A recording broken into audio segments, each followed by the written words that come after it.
পঙ্কজ কাব্যাকে বলে বিয়ের মণ্ডপ থেকে ফিরলে আপনাকে কাছারিতে যেতে হতে পারে। গিনি ব্যাপারটা সামলানোর জন্য অগ্নিজিৎকে কল করে। অগ্নিজিৎ পঙ্কজকে সেখান থেকে চলে যেতে বলে। যেতে যেতে পঙ্কজ বলে, আমি এমন কিছু জানি যেটা শুনলে আপনাদের মাথায় বাজ পড়ার মতো অবস্থা হবে। এই কথাটা শুনে কৃপান খুবই ঘাবড়ে যায়। অন্যদিকে রাকা স্বস্তিককে বলে যে সে কেন বিয়ের নিয়মকানুনগুলো ঠিকমতো মানছে না, সে তো গীতাকে ভুলে গেছে।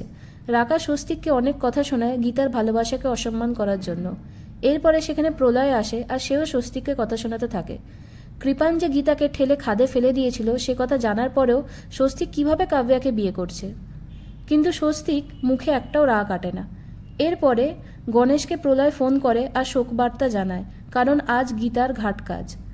অগ্নিজিৎ সেখানে আসে আর প্রলয়কে ফোনটা রাখতে বলে আর বলে যে ওদের সাথে আমাদের কোনো সম্পর্ক নেই। গণেশ এরপরে ব্যাপারটা মেহেককে জানায় আর মেহেককে নাটকটা জারি রাখতে বলে, কিন্তু খুবই সাবধানে। এরপরে কাব্যার কাছে একটা পার্সেল আসে যেটা কিনা কালিম্পমের ঠিকানা থেকে এসছে। কৃপান বাক্সটা হাতে নিয়ে খুলে দেখে বাক্সটার ভেতরে একটা রক্তমাখা শাড়ি আছে, যা দেখে উত্তেজিত হয়ে পড়ে কাব্যা। কৃপানের মনে পড়ে যে গীতা যখন খাদে পড়ে যাচ্ছিল তখন তার পরনে এই শাড়িটাই ছিল।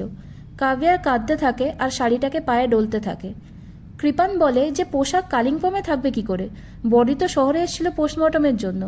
এরপরে কাব্যা মেহেককে কল করে আর শাড়ির ঘটনাটা জানায়, কিন্তু মেহেক এসব নিয়ে কোনো তাপ উত্তাপ দেখায় না। কৃপান পঙ্কজকে ফোন করে ব্যাপারটা জানাতে পঙ্কজ বলে যে পোস্টমর্টমের সময় তো পোশাক খুলতে হয়। কাব্যার কাছে এরপরে গীতার কল আসে আর কাব্যা ফোনটা ধরে।